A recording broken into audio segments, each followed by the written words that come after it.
Bonjour à toutes et à tous. Marhaba بالناس الكل. Je vous remercie pour votre présence aujourd'hui à ce webinaire organisé par l'ANME, consacré à un thème de plus en plus stratégique pour notre économie et nos industriels, le bilan carbone et le mécanisme d'ajustement carbone aux frontières, le MACF. Comme vous le savez, la lutte contre le changement climatique n'est plus uniquement une affaire d'environnement ou d'engagement volontaire. Elle devient désormais une réalité économique, commerciale et industrielle incontournable. L'Union européenne, principalement partenaire commercial de la Tunisie, a adopté une série de mesures dans le cadre de son pacte vert pour l'Europe, qui vise à neutraliser le continent d'Europe à l'horizon 2050. Parmi ces mesures figure un mécanisme inédit, le MACF ou le mécanisme d'ajustement carbone aux frontières.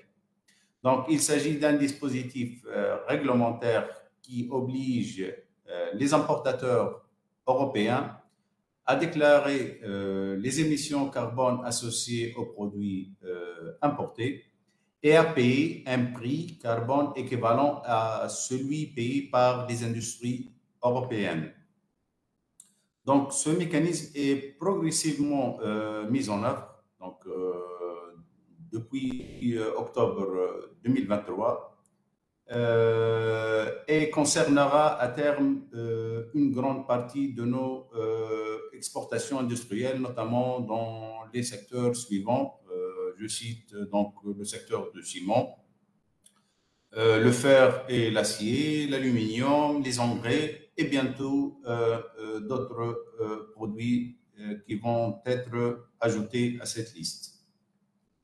En tenant compte que notre pays est fortement intégré dans les chaînes de valeur européennes, la Tunisie est directement concernée par cette transition. Nos entreprises exportatrices devront fournir des données fiables sur leur empreinte carbone produit, ce qui suppose une maîtrise technique, organisationnelle et réglementaire de ces sujets.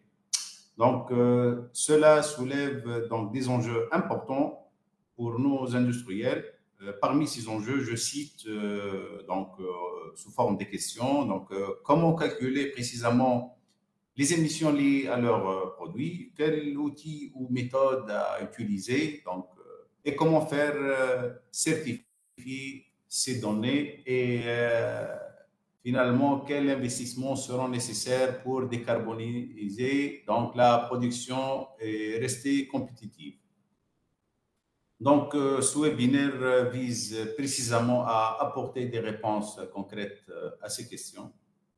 En tant qu'ANME, notre mission ne se limite pas à promouvoir l'efficacité énergétique, mais s'étend désormais à l'accompagnement des entreprises dans la transition bas carbone.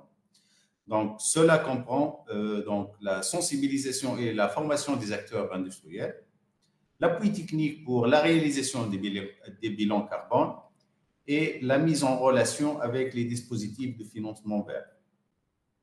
Nous sommes également en train d'explorer avec le TUNAC la possibilité d'accréditation et de vérification d'accréditation de vérificateurs carbone en Tunisie selon les normes bien sûr ISO requises, afin de rapprocher les services de certification du tissu industriel local. Pour ce webinaire, nous aurons le plaisir d'écouter tout d'abord M. Haytham Haddad. C'est un consultant expert en durabilité qui présentera les méthodologies du bilan carbone et fera une introduction claire et opérationnelle de l'AMACF et ses implications techniques. Et par la suite, nous aurons un retour d'expérience concret de l'entreprise Vernicola tunisienne avec M. Shaker Chtiwi, qui partagera les résultats de leur bilan carbone et les enseignements tirés de cette démarche pionnière. Enfin, donc, nous clôturons donc notre webinaire par un court échange où vous pouvez donc poser vos questions dans les commentaires Facebook. Donc, ce webinaire est une étape vers une meilleure compréhension et anticipation des enjeux. Il s'agit aujourd'hui de préparer nos entreprises, mais aussi nos institutions, nos outils de financement et notre cadre réglementaire à une transformation profonde. Actuellement, on est en phase de maîtriser et d'anticiper et surtout de tirer davantage pour renforcer la compétitivité de notre industrie. Donc, je vous remercie une autre fois encore pour votre participation active. Donc, je vous souhaite un excellent webinaire. Et je passe la parole à M. Haytham Haddad pour la présentation de méthodologie du bilan carbone et une introduction rapide sur le mécanisme d'ajustement carbone aux frontières. À vous la parole, c'est Haytham Haddad. Merci, merci, c'est Ayman. Merci à l'Agence nationale de maîtrise de l'énergie de l'ANAME pour cette opportunité de partage sur un sujet crucial qui touche l'économie de la Tunisie, qui est le bilan carbone, qui est un sujet d'actualité, que tout le monde actuellement parle de ceci. Alors, on va aujourd'hui parler de pollueur-payeur. Actuellement, aujourd'hui, tout le monde parle du principe de pollueur-payeur, des taxes carbone, la MACF, une déclaration des émissions de gaz à effet de serre. Mais c'est quoi réellement le pollueur-payeur?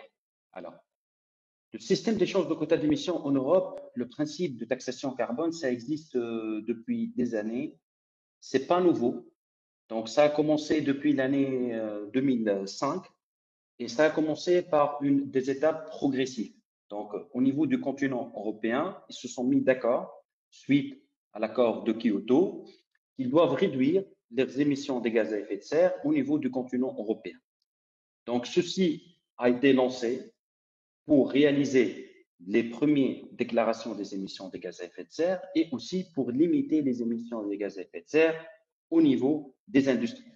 C'est-à-dire que les industriels européens n'ont plus le droit d'émettre comme ils veulent, mais eux, ils ont un quota bien déterminé des émissions qu'ils ne doivent pas dépasser. Et s'ils dépassent ce quota-là, ils doivent aller vers une bourse, on appelle ça le marché de Kyoto, ou bien on appelle ça le European Trading Carbon System. Donc, eux, ils vont au marché international, un marché européen de carbone pour acheter des quotas d'émissions pour compenser leur dépassement. Par contre, les autres entreprises qui se trouvent en Europe, qui ont réalisé des plans d'action de décarbonation, qui ont réduit leurs émissions de gaz à effet de serre, eux, ils ne vont pas dépasser leur quota. Donc, ils ont la capacité de vendre la partie qu'ils n'ont pas utilisée en termes de quota d'émissions dans un marché de carbone. Ils peuvent aussi tirer des bénéfices. Et on voit ici que cette réglementation a été mise par phase. Donc, la première phase qui était donc de la mise en place. La deuxième phase qui est la réduction de ces quotas-là et obliger ces entreprises-là à payer et à acheter des quotas du marché du carbone. La troisième phase, c'est passer aux quotas majoritairement payants et pousser les entreprises à réduire donc leurs émissions de gaz à effet de serre. Et aujourd'hui, nous sommes dans la phase 4, qui est la phase la plus importante, qui est la réduction stricte du plafond d'émissions et migrer vers une Europe, disons, plus propre et plus solide. Donc, ceci entre dans le cadre de la réglementation Green Deal, le Fit to 55, c'est de réduire les émissions du continent européen de 55% d'ici l'année 2030 et de décarboner l'Europe et avoir une Europe neutre en carbone d'ici l'année 2050. Donc ici, on voit que la réglementation a évolué. Donc ici, on incite les entreprises qu'il faut faire très attention que les réglementations évoluent, donc que ça devient de plus en plus strict au niveau des émissions de gaz à effet de serre en Europe. Et ceci aussi, il va disons, toucher les autres continents. Pourquoi? Parce que l'Europe, suite à cette réglementation-là, un nouveau phénomène a été créé, on appelle ça les fuites de carbone. Les entreprises qui se trouvent en Europe, au lieu d'émettre en Europe, ils ont cherché d'autres pays, comme par exemple le cas de la Tunisie, ou bien l'Asie, ou bien d'autres pays du monde, qui ont une réglementation moins stricte en termes d'émissions, pour fuir à ces quotas-là, pour fuir à ces taxes-là, et pour produire avec d'une façon moins coûteuse. Mais ceci a créé un phénomène qui s'appelle le fuite de carbone. C'est-à-dire, certes qu'au niveau de la Commission européenne, de niveau du continent européen, ils ont réduit leurs émissions de gaz à effet de serre, mais ils ont délocalisé ces émissions-là. Au lieu d'émettre en Europe, ils ont émis dans d'autres pays, ce qui a créé une augmentation des émissions de gaz à effet de serre au lieu de leur réduction. Dans ce cadre-là, l'Union européenne, il a bougé et il a dit, voilà, nous, on va appliquer la réglementation de Fit to 55 en 2000, d'ici l'année 2030, pour réduire les émissions de 55%. Mais les autres pays qui ne sont pas par cette réglementation, s'ils veulent exporter leurs produits vers l'Europe, ils doivent payer la même taxe qu'un produit similaire. Parce que ceci, il entre dans le cadre d'un plan de relance économique et ceci aussi est aligné avec le protocole de Paris qui vise à réduire les émissions de gaz à effet de serre, qui vise à réduire les augmentations de température pour ne pas dépasser les 2 degrés Celsius d'ici l'année 2100. Et dans ce cadre-là, ils ont créé la MACF, que tout le monde parle aujourd'hui. Parce que dans le passé, on ne parle pas trop de cette taxation carbone parce qu'on n'était pas concerné. Mais maintenant, vu que la Tunisie, elle est partenaire avec l'Union européenne, on exporte beaucoup de produits à l'Union européenne, donc on sera concerné par cette taxation-là. Et nous, qu'est-ce qu'on va faire? On doit faire très attention parce que nous, nos produits, ils seront concernés par ceci. Comment ça marche? Le 14 juillet 2021, la Commission européenne a proposé une réglementation qui est la taxe carbone aux frontières. Donc la MACF, c'est le mécanisme d'ajustement carbone aux frontières.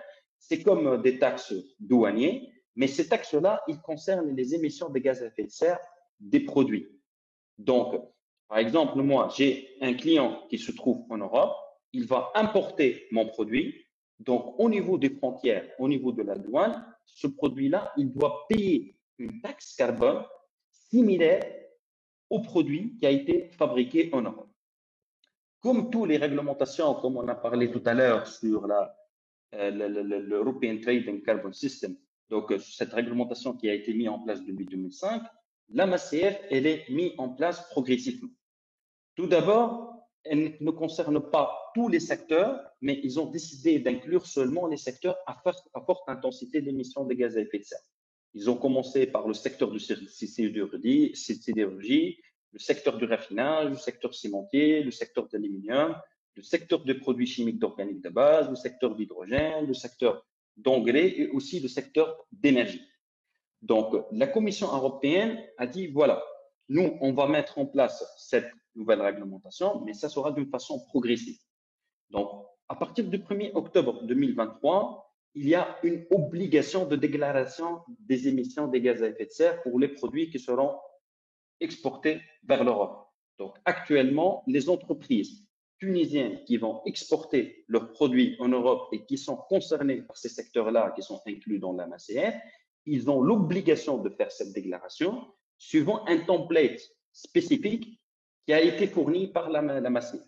Donc, du 1er octobre 2023 jusqu'au 31 décembre 2025, on a l'obligation de déclaration sans payer de taxes. Donc, ça, c'est la première phase. Mais à partir du 1er janvier 2026, c'est bientôt, donc les entreprises doivent payer une taxe similaire aux produits qui ont été produits en Europe. Mais il faut faire attention. De nos jours, la majorité des entreprises, ils disent, voilà, je ne peux pas faire ça, je ne veux pas déclarer la MACF, je ne vais pas déclarer ça à mes clients, mais il faut faire attention que cette déclaration n'est pas volontaire, c'est une déclaration obligatoire.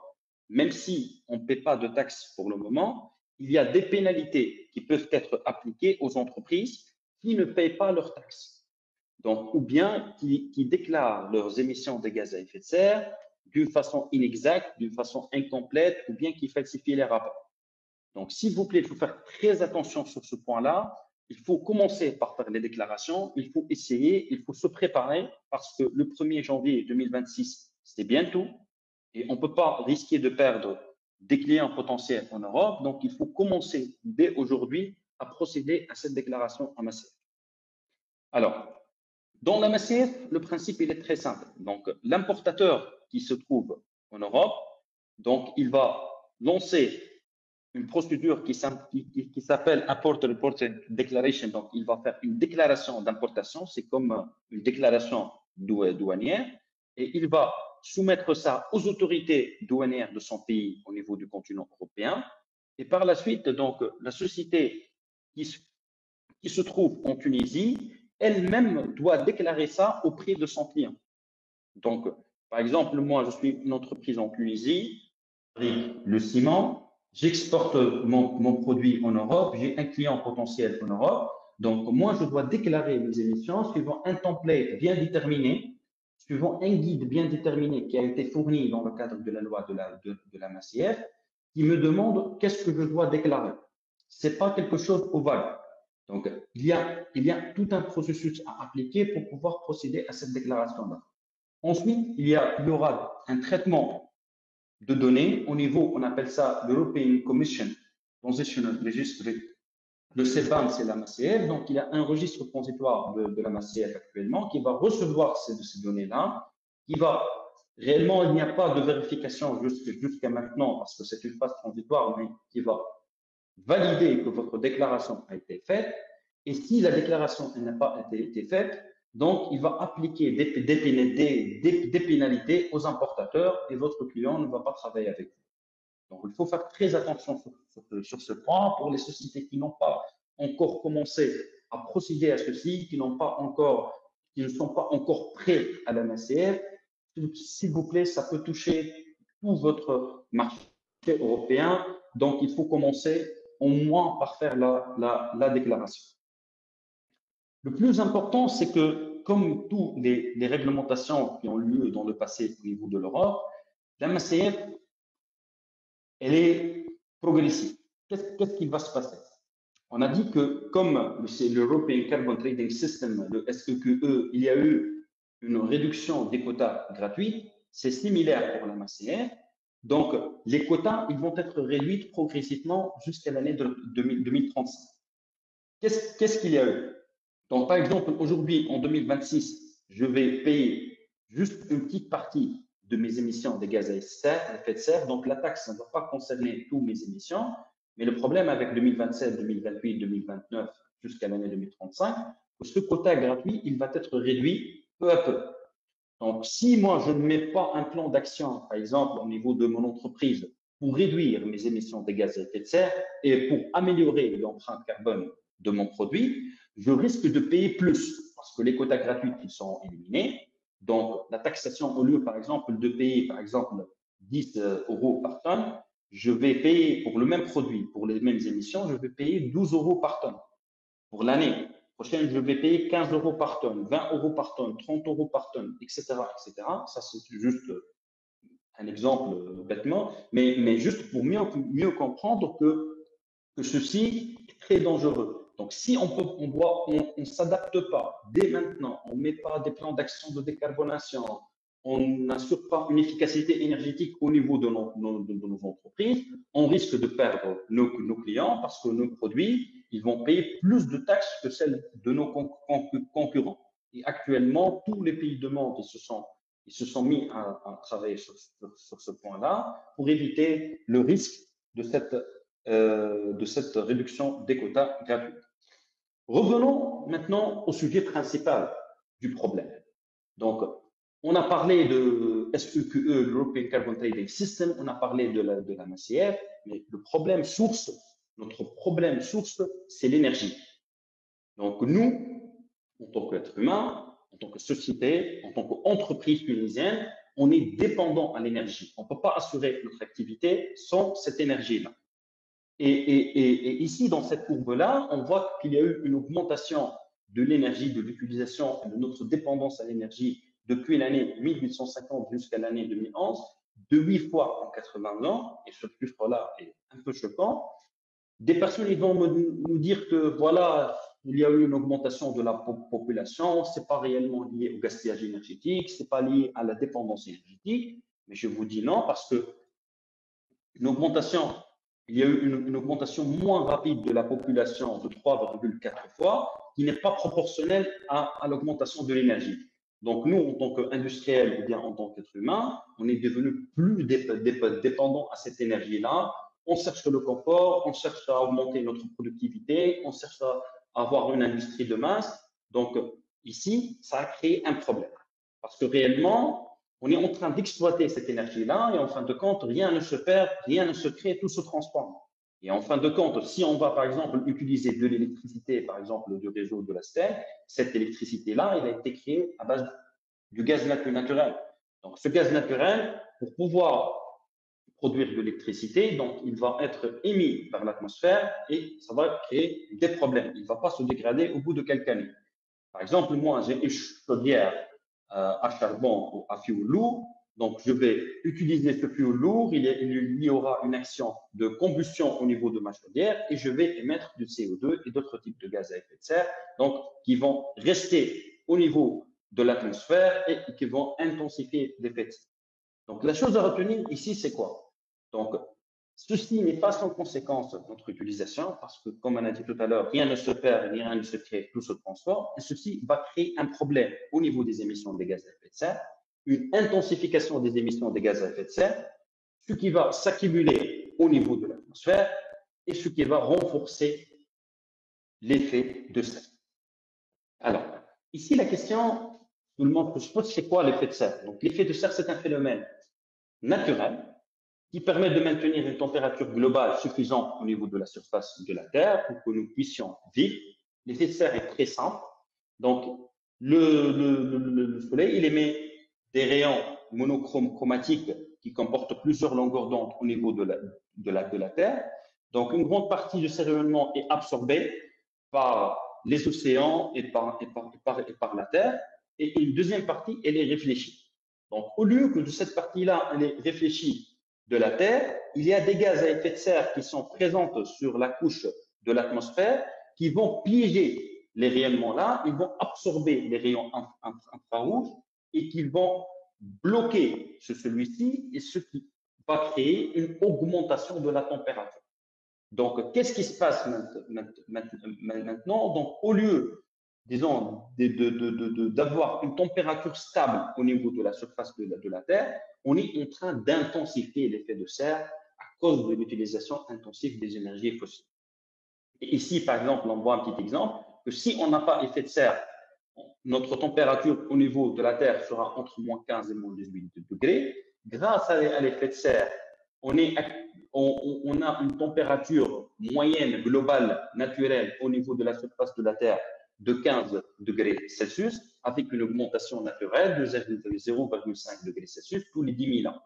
Mais à cause de l'intensification de l'effet de serre, parce que la concentration de ces gaz-là ne cesse pas d'augmenter, on est en train d'émettre d'une façon très importante.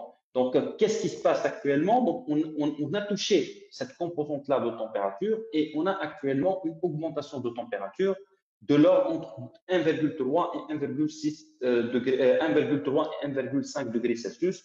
Donc, pour atteindre une température entre 16,3 et 16,5 degrés Celsius. Donc, tout ce qu'on voit aujourd'hui de réchauffement climatique, tout ce qu'on voit aujourd'hui du changement climatique, il est lié à cette partie-là de la 1,3 à 1,5 degrés Celsius. Vous voyez ici le danger des émissions de gaz à effet de serre. Donc, ici, l'être humain, qu'est-ce qu'il a fait? Il a perturbé le cycle naturel du carbone, il a perturbé tout le cycle, ce qui a créé une intensification, ce qui a perturbé ceci, et ceci a généré un changement climatique. Alors, ici, la question qui se pose, tout à l'heure, j'ai beaucoup parlé des gaz à effet de serre, des effets de serre, des gaz et tout, mais dans un bilan carbone, quels sont les gaz à effet de serre à comptabiliser? Et comment je sais que ceci est un gaz à effet de serre ou non? Alors, il existe plusieurs gaz à effet de serre. de multiples sources. Il existe par exemple le CO2 issu de la combustion. Il y a le protoxyde d'azote, le N2O, issu des engrais azotés, par exemple des activités de l'agriculture. Il y a aussi le méthane, le CH4, qui est aussi, par exemple, c'est un gaz de décomposition ou bien aussi de combustion. Donc, il y a le CH4 biogénique et le CH4 fossile. Il y a plusieurs gaz. Mais comment je peux savoir si mon gaz à effet de serre doit être comptabilisé au niveau de mon entreprise ou non? D'accord? Donc ici, il y a eu plusieurs normes, il y a eu plusieurs conventions internationales, parmi eux le protocole de Kyoto qui a été signé en 2005, et il y a eu la norme ISO 14064-1 version 2018 qui nous permet d'avoir une idée sur les gaz à comptabiliser.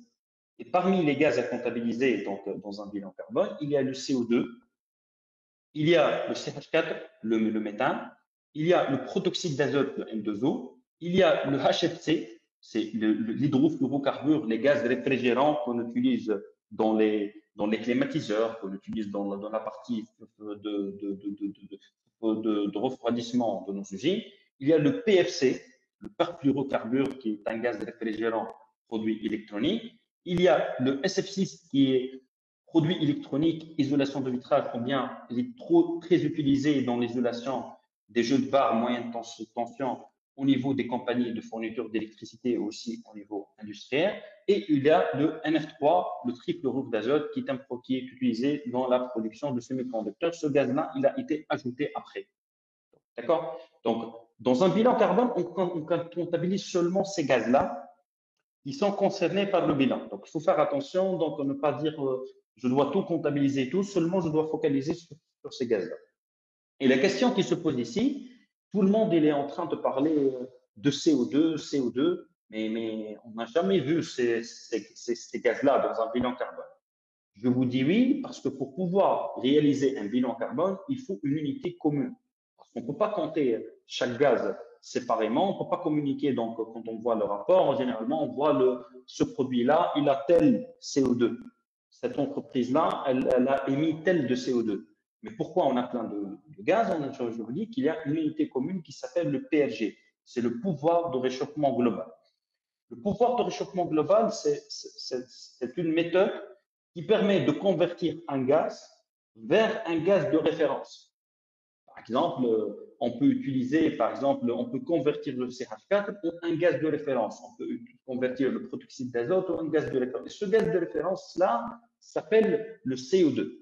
Donc, notre unité commune qu'on va utiliser dans la réalisation d'un bilan carbone d'une entreprise ou bien l'empreinte carbone d'un produit, ça sera le CO2 équivalent parce qu'il permet de donner l'équivalent de CH4 en CO2. Par exemple, 1 kg de CH4 égale à 27,9 kg de CO2 équivalent. Donc, ça, on appelle ça le PRG à 100 ans. Par exemple, 1 kg du protoxyde d'azote égale 273 kg de CO2 équivalent. Donc, ça, c'est une unité commune. Ici, ce sont des petits exemples. Par exemple, ces chiffres-là ne sont pas des chiffres officiels, mais ce sont des petits exemples qu'on peut voir partout sur Internet.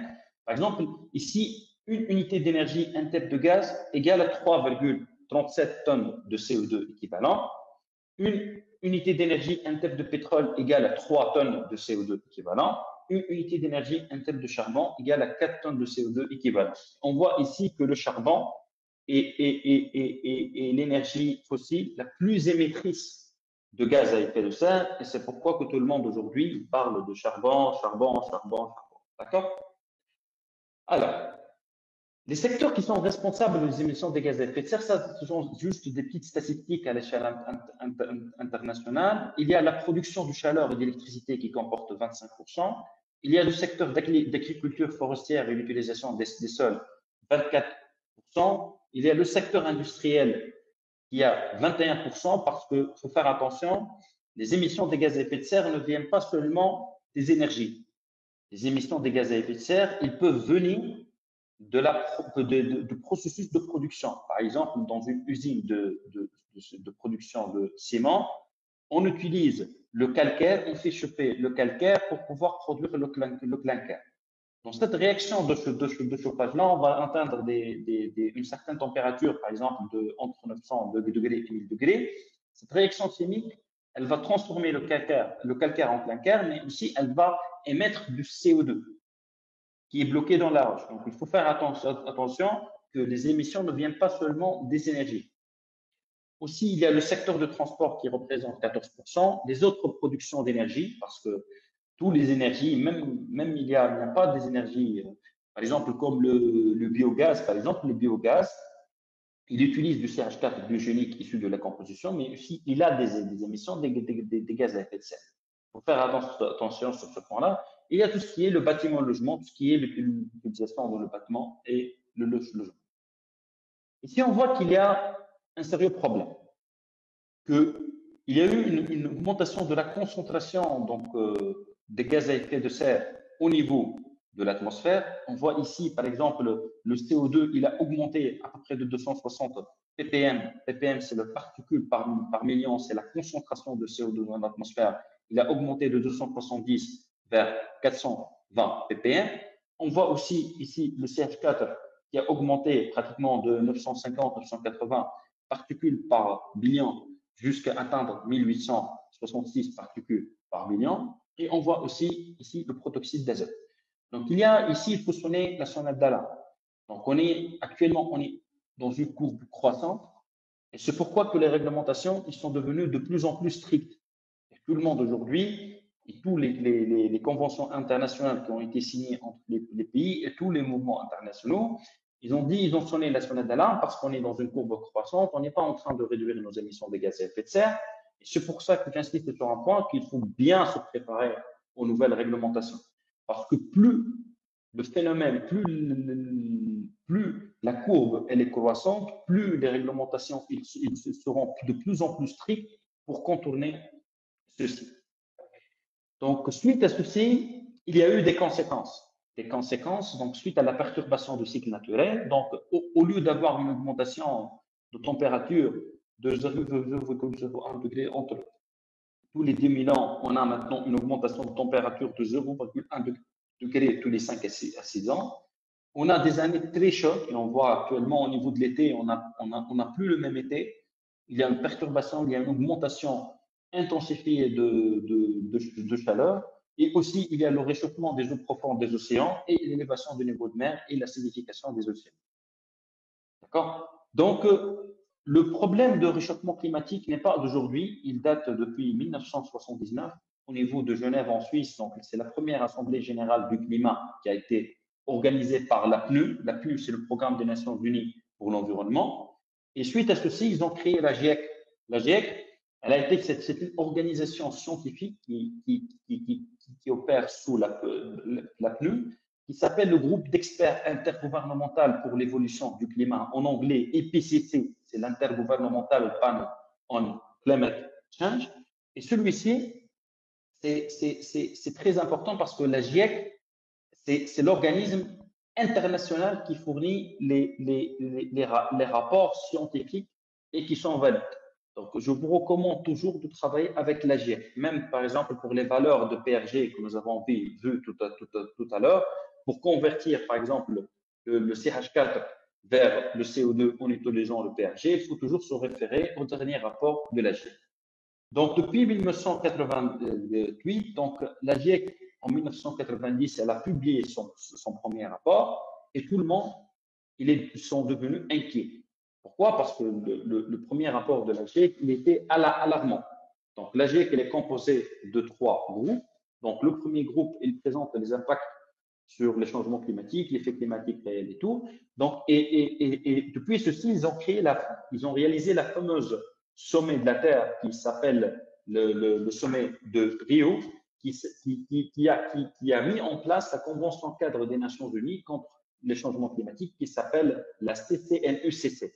Et tous les programmes actuellement, ils sont sous la couverture de la CCNUCC et la PNU. Donc, après ça, il y a eu plusieurs événements jusqu'à commencer à négocier un grand protocole qui va changer le monde qui s'appelle le protocole de Kyoto. Et donc, ils ont commencé à négocier ce protocole-là. en 1997 et ils ont signé ça en 2005. Donc, pourquoi? Parce que l'objectif de Kyoto était de réduire les émissions de gaz à effet de serre des pays industrialisés. Donc, ils veulent réduire leurs émissions de gaz à effet de serre et c'est pourquoi que l'Union européenne, ils ont mis en place l'initiative de l'European Carbon Trading System, le SEQE, le système d'échange de quotas d'émissions, pour limiter les émissions de gaz à effet de serre de l'Union européenne. Il y a eu plusieurs autres pays aussi qui ont mis cette réglementation. Donc après ceci, donc, ils ont renégocié le protocole de Kyoto parce qu'il s'est avéré qu'il n'est pas très efficace au niveau des émissions de gaz à effet de serre. Il y a eu le problème de délocalisation des émissions et en 2009, ils ont commencé à renégocier le protocole de Kyoto pour commencer à préparer un nouveau protocole. En 2015, donc, le fameux protocole de Paris, il a été signé. Donc, et le protocole de Paris, il inclut tous les partis qui ont signé ce protocole-là pour avoir un objectif mondial. Ce n'est pas lié généralement aux pays, seulement les pays industrialisés, mais tous les pays qui ont signé le protocole de Paris, parmi eux, la Tunisie, elle a des objectifs dans ce protocole-là. Donc, ils ont l'obligation de ne pas dépasser les 2 degrés Celsius d'ici l'année 2100 et avoir un pic de température globale de 1,5 degré Celsius d'ici l'année 2100. Et l'avantage du protocole de Paris, c'est que tous les partis, ils ont l'obligation de faire une déclaration de leur bilan des émissions de gaz à effet de serre du pays global et ils ont l'obligation de réduire leurs émissions de gaz à effet de serre et aussi les pays industrialisés, ils ont l'obligation de financer les pays en phase de développement et les pays qui ont été impactés par les changements climatiques pour les aider à s'adapter aux changements climatiques parce qu'actuellement, on ne peut pas revenir en arrière. Et par la suite, il y a eu plusieurs initiatives, plusieurs négociations, comme le COP de Sharm el-Sheikh, ou bien le COP, c'est la conférence de parties en Dubaï, dont il y a eu plusieurs aides, plusieurs financements, etc. Et par la suite, il y a la dernière COP, on s'appelle ça la COP 29, qui s'appelle la COP de Bakou. Sans trop s'adapter, on va entrer dans le cadre juridique international. Ici, on voit que plusieurs pays, déjà, ils ont mis en place l'obligation de déclaration de bilan carbone depuis l'année 2000. Donc, comme la Commission européenne, qui a mis en place cette réglementation-là depuis l'année 2003, le Canada. Depuis 2005-2010 aussi, on voit qu'il y a eu d'autres pays, depuis 2010-2015. Donc, le bilan carbone, c'est pas nouveau, croyez-moi. Donc, ce n'est pas une nouvelle norme, ce n'est pas une nouvelle procédure dans le monde. Plusieurs pays ont appliqué ça, comme par exemple la Turquie en 2012, la Chine aussi en 2014. Donc, tout le monde actuellement, ils ont des programmes internationaux pour obliger les industriels à déclarer leurs émissions, à réduire leurs émissions de gaz à effet de serre. Alors, ici, la question qui se pose, et je pense que vous avez posé cette question-là déjà dans le passé, pourquoi je dois calculer mon bilan carbone et pourquoi je dois calculer mes émissions de gaz à effet de serre? L'objectif d'un bilan carbone au niveau d'une entreprise, c'est pour savoir comment réduire nos émissions. Ce n'est pas juste un chiffre à communiquer, mais l'objectif, c'est comme un audit énergétique pour déterminer les sources de gaspillage énergétique et le plan d'action qui seront réalisés. Pareil pour le bilan carbone. Donc, l'objectif, c'est de déterminer quels sont les gisements qui présentent, on appelle ça les postes d'émissions significatifs, qui ont des émissions qui ont un impact sur l'émission de mon entreprise. L'objectif, c'est aussi de développer les compétences de mon personnel et professionnel, communiquer avec mes clients, s'adapter aux réglementations internationales ou bien aux réglementations locales, anticiper les changements sectoriels, innover et aussi pour faire des économies. Parce que si on va réduire nos émissions de gaz à effet de serre, certes, on va faire des économies au niveau de l'énergie. Actuellement, dans le monde, il existe plusieurs normes. Parmi ces normes-là, on peut citer donc la norme ISO 14064. Donc, c'est une série de normes qui comporte, on va voir ça par la suite, qui comporte des normes de déclaration de bilan carbone pour les organisations et aussi l'audit carbone pour valider la déclaration. il y a la norme ISO 14067 qui est la norme dédiée au calcul de l'empreinte carbone de produits.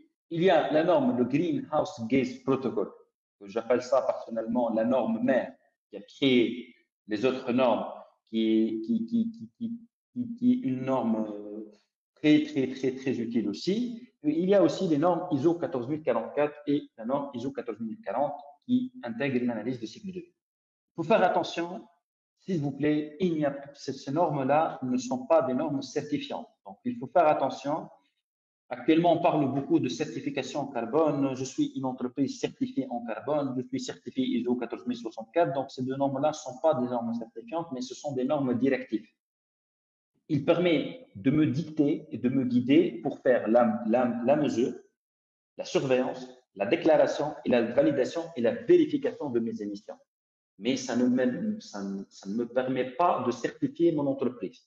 Et actuellement, il n'y a pas d'auditeur carbone certifié, il n'y a pas de quelque chose, mais il y a des initiatives nationales, comme il a présenté tout à l'heure M. Ayman, pour créer des organismes qui peuvent faire ça. C'est dans le cadre de crédibilité. D'accord? Donc, il faut faire très attention sur ce point-là. Donc, il existe deux catégories de ces normes-là. Il existe les normes, on appelle ça les méthodes entreprises. Quand on dit méthode entreprise, on parle d'un bilan des émissions des gaz à effet de serre d'une organisation. Et quand on dit le terme bilan carbone, c'est pas réellement, c'est un terme réglementaire lié à la réglementation française, mais généralement, on doit dire bilan des émissions de gaz à effet de serre. Le bilan des émissions de gaz à effet de serre, c'est comme un bilan financier, il englobe la totalité des émissions de l'entreprise. Ça englobe pas le produit en lui-même. Et il y a aussi les méthodes produits, comme la norme ISO 14067 et les autres normes liées à l'analyse du cycle de vie. Ça concerne seulement un produit ou un service rendu. D'accord? C'est ça donc l'idée. Donc il faut faire attention, il faut faire toujours la différence entre le bilan et l'emprunt. D'accord? Donc ici, on a la méthode ISO 14064 version 2018. Elle est composée donc de séries de normes. La première norme, qui est la norme ISO 14064-1, qui spécifie les principes et les exigences de quantification et déclaration des émissions de gaz à effet de serre. Donc, avec cette norme-là, on peut réaliser notre bilan des émissions de gaz à effet de serre. Aussi, il y a la norme ISO 14064-2 qui spécifie les lignes directrices pour mesurer, surveiller et déclarer les réductions, soit dans un projet, soit dans une initiative, pour dire, moi, j'ai réalisé telle action et telle action et telle action, et je dois prouver que mes actions, ils ont réduit telle et telle et telle et telle et telle. Aussi, il y a la norme ISO 14064-3 qui détaille le processus et les exigences de validation. Donc, cette norme-là, c'est comme une norme de vérification. Elle permet de vérifier, elle permet de contrôler la déclaration des émissions de gaz à effet de serre. Et pour pouvoir réaliser un audit, pour pouvoir réaliser, on appelle ça une validation ou bien un processus de vérification ou bien parfois on appelle ça une revue critique d'un bilan des émissions de gaz à effet de serre, il faut que la personne qui fasse ça doit être conforme à la norme 14065 et il faut que le bureau qui fasse ça il doit être conforme à la norme 14066. Donc, pour faire un bilan carbone, un bilan des émissions de gaz à effet de serre, il faut répartir les émissions de gaz à effet de serre. Et tout le monde aujourd'hui, il parle du scope 1, scope 2, scope 3. Tout le monde parle des catégories, on entend beaucoup parler de ça, mais c'est quoi le scope 1, le scope 2, le scope 3? Scope 1, le scope 2, le scope 3, ce sont des périmètres de déclaration. Donc, moi, je dois classer mes émissions en fonction d'un périmètre bien déterminé. Et ici, j'ai essayé de vous présenter ça suivant la norme ISO 14064 qui est guidée par la norme ISO 14069 et ou bien d'autres méthodes réglementaires qui se trouvent dans le monde et ou bien par la méthode GHG Protocol. Donc, il y a la catégorie 1 qui s'appelle le scope 1. La catégorie 1, elle est comportée par les émissions directes des gaz à effet de serre. Donc, les émissions de gaz à effet de serre, donc, ça concerne les émissions directes associées à l'entreprise. Donc, ce sont les émissions de sources fixes de combustion, comme par exemple les chaudières, les fours, etc. Les émissions directes des sources mobiles de combustion, comme les équipements et les engins mobiles, les chariots et les vapeurs, les camions qui appartiennent à l'entreprise, etc. Les émissions directes des procédés hors énergie, comme on a donné l'exemple tout à l'heure d'une usine au niveau du ciment, la transformation du calcaire en clinker, ça va émettre de CO2. Les émissions directes fugitives, tout ce qui est fuite des gaz à effet de serre, comme par exemple la recharge des climatiseurs. Normalement, le climatiseur, il est en circuit fermé. Donc, on injecte le gaz au niveau du climatiseur seulement que si j'ai une fuite. Et il y a aussi les émissions issues de la biomasse, le sol, les forêts, tout ce qui est les émissions biogéniques. Il y a maintenant le scope 2. Le scope 2, ça concerne les émissions indirectes associées à l'énergie. Donc, si je suis une entreprise, je vais acheter de l'électricité, par exemple de la steak, je dois comptabiliser ici dans le scope 2. Donc, ce sont les émissions indirectes liées à la consommation d'énergie. Ça concerne seulement l'électricité achetée. D'accord? Il faut faire attention. Ça ne concerne pas le carburant acheté. Donc, le carburant acheté et brûlé, il est comptabilisé dans le scope 1, mais dans le scope 2, ça concerne l'électricité que je n'ai pas produite dans mon site, mais que j'ai acheté de la STEP.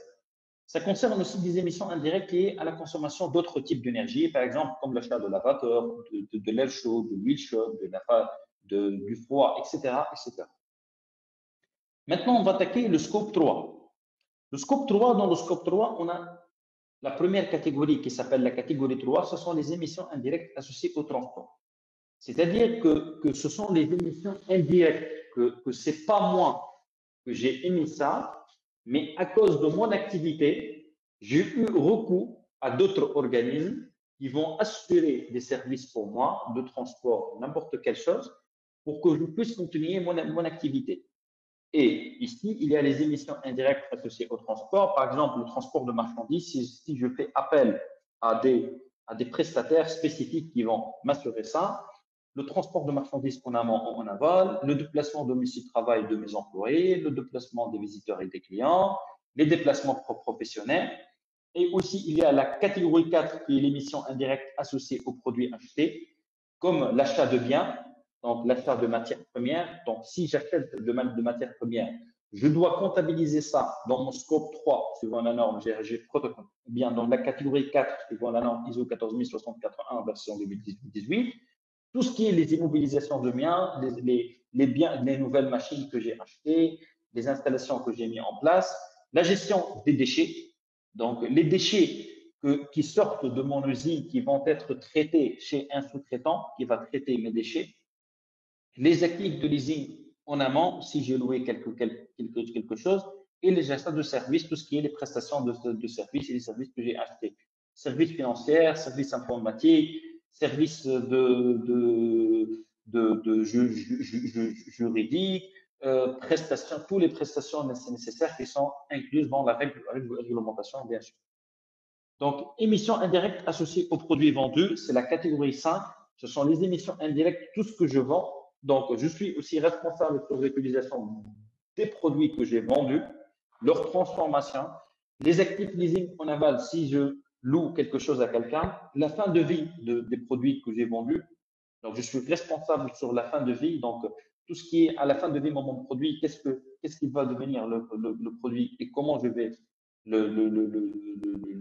comment il sera utilisé et tout ce qui est les investissements que j'ai réalisés. Et il y a la catégorie 6, tous les autres émissions, et tout ça s'appelle le scope 3. Dans le monde, il y a des pays qui existent ça, il y a d'autres qui existent tous les scopes et des pays qui n'existent pas tous les scopes. Donc, généralement, la majorité des pays, il existe le scope 1 et 2. Donc, le scope 1, je rappelle, ce sont les émissions directes de l'entreprise. Et le scope 2, c'est les émissions indirectes liées à l'achat de l'énergie. Donc, il y a aussi d'autres pays qui recommandent l'inclusion du scope 3, même en partie. Il y a seulement la France actuellement qui exige la comptabilisation des 3 scopes dans le bilan des émissions de gaz à effet de serre. Donc, actuellement, au niveau des pays, au niveau au niveau de la mesure des émissions de gaz à effet de serre, ça existe deux types de mesures. Il y a la mesure directe, on peut utiliser des analyseurs en combustion, par exemple, au niveau des chaudières. Ça, c'est une méthode très précise, mais elle est coûteuse et ça nécessite une certaine technicité au niveau des entreprises. Elle n'est pas toujours permise. Par exemple, je ne peux pas installer un analyseur sur un avion ou bien sur une voiture ou bien tout. Donc, c'est généralement utilisé dans les postes fixes. Il y a aussi un autre type de mesure, on appelle ça l'estimation par un facteur d'émission. Ce sont des études qui ont été faites par des bases de données, par des chercheurs, par d'autres organismes, qui permettent de me donner un facteur d'émission générique. Par exemple, moi, je dis, je vais acheter de l'électricité qui est fournie par la STEC. Donc, je ne veux pas aller vers la STEC pour faire des mesures. Donc, qu'est-ce qu'on fait? On utilise des facteurs génériques qui sont fournis par des bases de données nationales ou internationales qui permet de me donner le facteur d'émission de gaz à effet de serre. Par exemple, on dit le 1 kWh d'électricité, combien il émet de CO2 équivalent. Cette méthode-là, elle est plus pratique, mais elle est moins précise que la méthode de mesure directe. Ici, ce sont des exemples de facteurs d'émission. Par exemple, ici, on a une ampoule qui a consommé 2500 kWh d'électricité. Donc ici, on peut multiplier par un facteur d'émission. Par exemple, ici, on a pris le 0,630. Donc, chaque kilowattheure consommé, il émet 0,630 kg de CO2 équivalent. Pour avoir les émissions totales, donc cette ampoule-là, elle a émis 1575 kg de CO2 équivalent.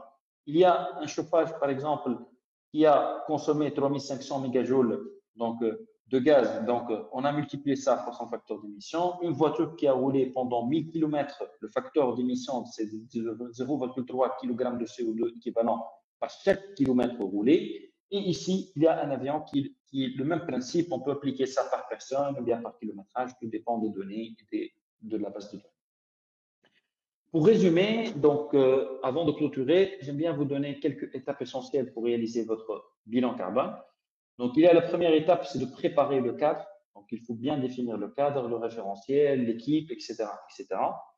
Donc, commencez la collecte de données. S'il vous plaît, n'hésitez pas de commencer la collecte, même si vous ne pouvez pas faire ça.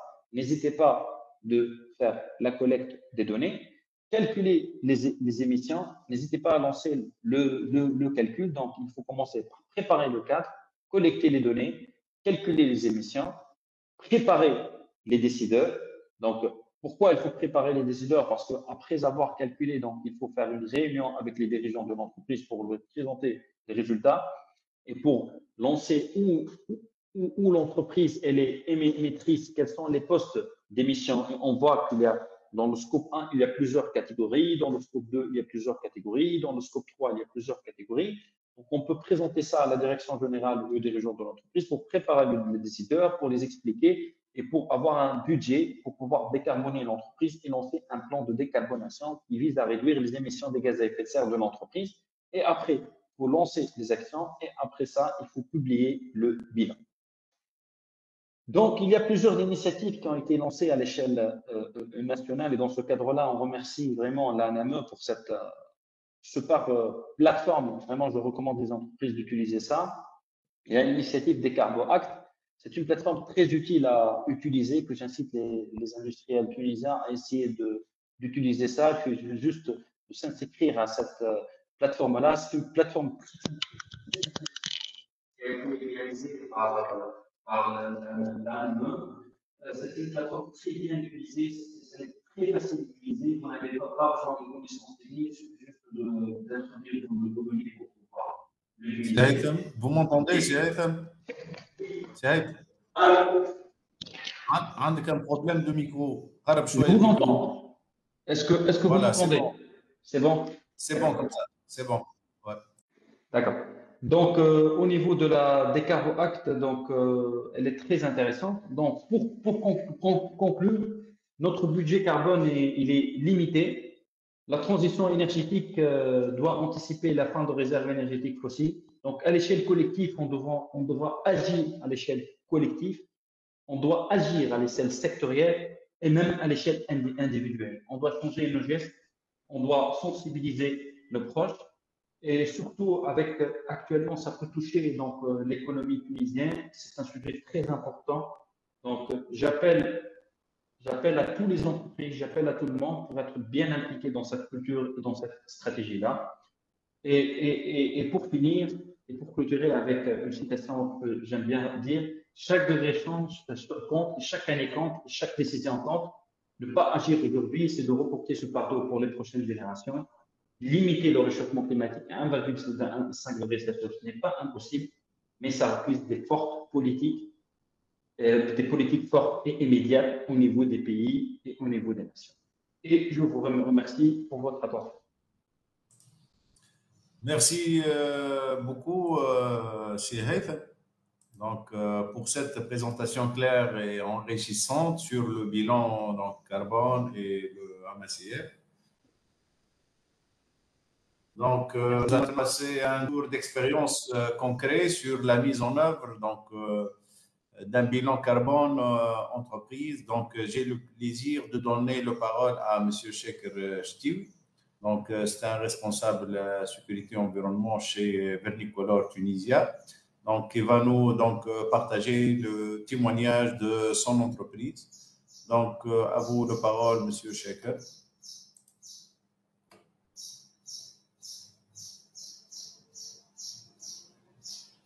Bonjour tout le monde.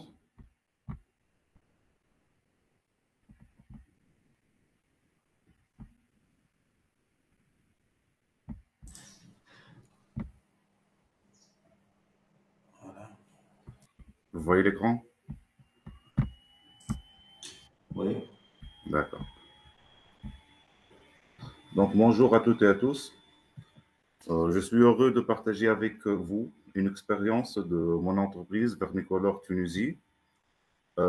Cette entreprise appartient à un groupe fondé depuis 1953, dont le siège est en France.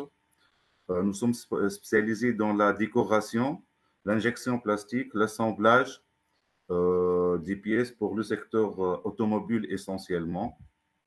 En Tunisie, on a 2 sites de production, le premier à Grand Balia et le deuxième à Al-Fajr. Actuellement, nous sommes presque 500 employés. Donc, le changement climatique. Aujourd'hui, le changement climatique représente un enjeu global, économique, social et environnemental. Face à cette réalité, la réduction des émissions de gaz à effet de serre devient une priorité primordiale. Cette pression s'accentue avec les exigences croissantes de nos clients internationaux et bien sûr sur le contexte réglementaire qui évolue de jour à autre, c'est le mécanisme d'ajustement carbone aux frontières. Donc, pourquoi un bilan carbone? Tout d'abord, c'est une démarche qui s'inscrit dans une conscience écologique croissante. Ensuite, il y a certainement une demande des clients internationaux. Nous faisons également cela pour une logique d'anticipation des futures réglementations. Enfin, il s'agit d'une volonté en interne pour réduire nos gaz à effet de serre. Pour la méthodologie utilisée, nous avons commencé par la formation de notre comité de direction depuis 2022 sur l'empreinte et le bilan carbone. Ensuite, nous avons élargi la démarche à l'ensemble de l'entreprise, par la formation de 80 collaborateurs sur ces thèmes. Et puis, on a fait la nomination d'un chef de projet. C'est moi-même le chef de projet de ce bilan carbone.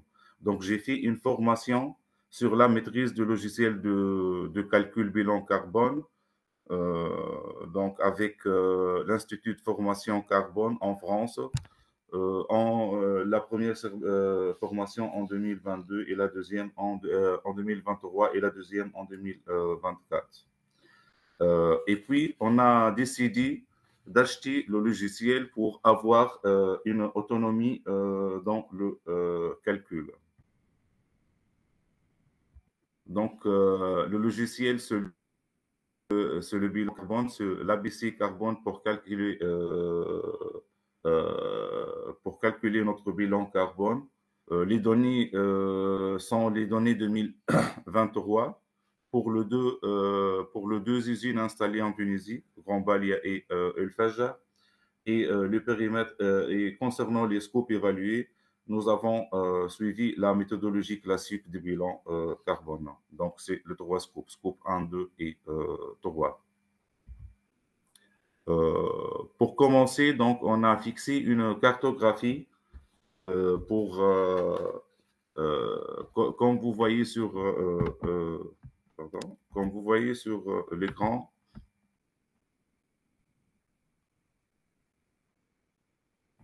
Donc, on a ici le processus en avant, c'est la granulée, la peinture. Et puis, donc, on a le process de vernicolore. Ici, on a la partie injection, la partie décoration, les utilités, la gestion de déchets, l'administration. On a pris en considération aussi la partie énergie, l'électricité, le gaz naturel, le carburant, l'emballage. Et puis, on a pris en considération la distribution, tout ce qui est transport routier national, le transport maritime, le transport routier international et bien sûr la fin de vie la fin de vie de produits, quel que soit. Donc, c'est la mise en décharge publique, l'incinération ou le recyclage. La phase collecte des données a été une étape clé dans la réussite de notre bilan carbone. Nous avons organisé beaucoup de séances et de réunions donc, pour collecter ces informations. Donc, pour les entrants, quand on dit entrants, donc c'est tout ce qui est import, les sortants, tout ce qui est export, la consommation énergétique, les déplacements de nos personnels via des enquêtes avec l'équipe RH, les déplacements professionnels de nos collaborateurs et les déchets aussi. Donc, la phase d'élaboration de la liste générale, comme vous voyez ici, on a l'organisation de Varnicolore Tunisie. On a ici deux entités, Grand Balia et El Fajra.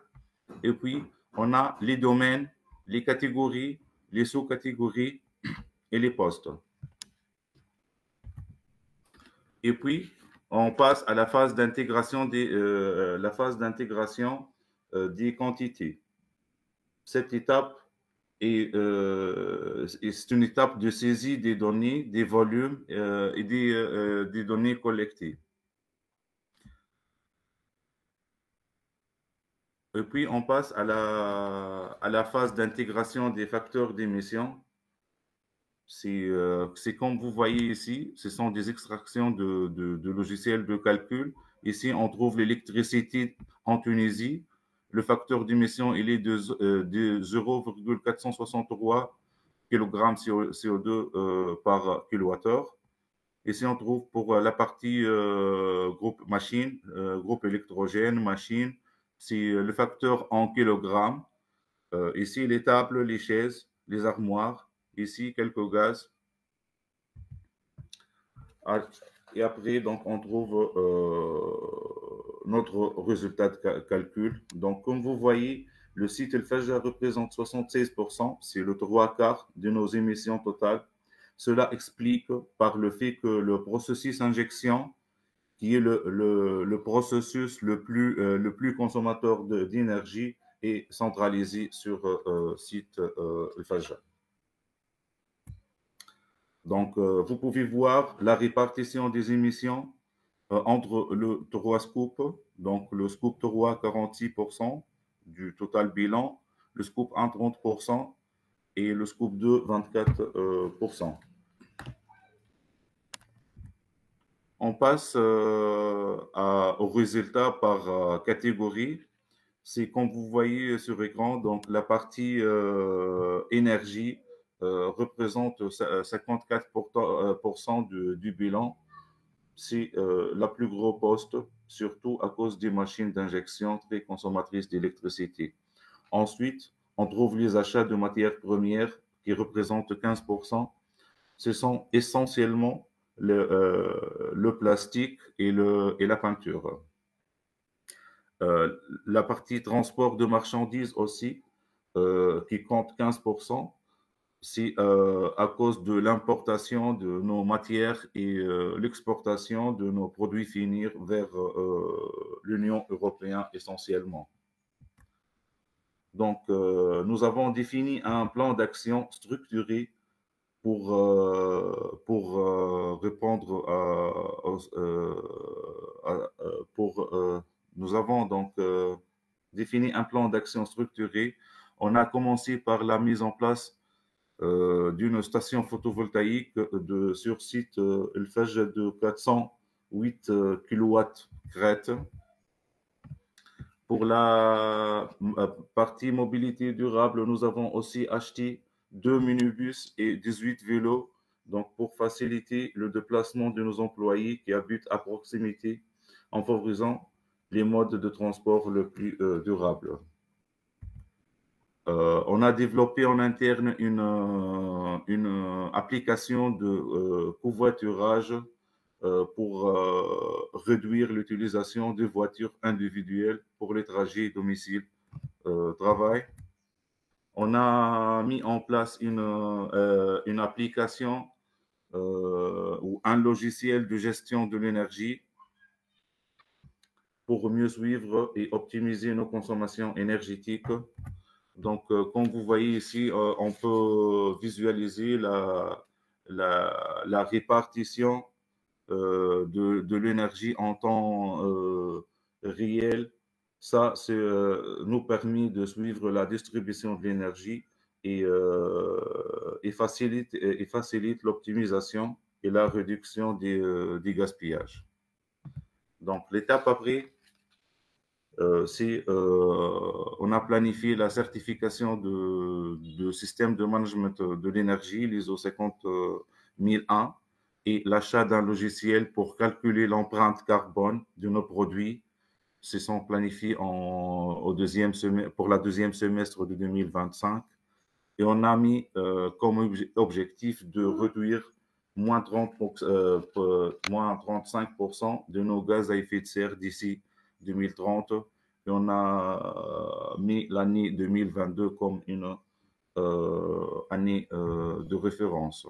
Pour conclure, donc, je veux dire que ce bilan est un point de départ pour une démarche durable, transparente et contenue dont le but est d'atteindre la décarbonation totale.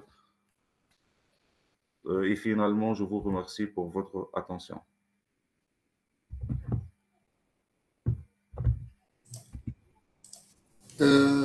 Merci beaucoup, Séchec, pour cette présentation. Donc, avant de clôturer ce webinaire, je tiens à remercier chaleureusement tous nos intervenants pour la qualité de leur présentation.